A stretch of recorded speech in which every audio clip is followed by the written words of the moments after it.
వేమన పద్యాలు.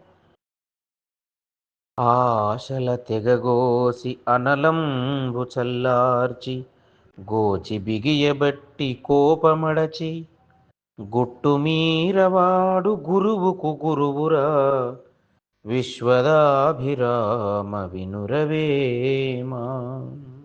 సంసార పెనాలు తెంచుకొని కోరికలు అదుపు చేసి ఇంద్రియ నిలుపుతో కోపాన్ని గెలిచేవాడే నిజమైన జ్ఞాని.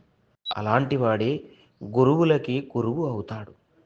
ఆశల తెగగోసి అనలంబు చల్లార్చి గోచి బిగియబట్టి కోపమడచి గుట్టుమీరవాడు గురువుకు గురువురా విశ్వదాభిరామ వినురవేమా.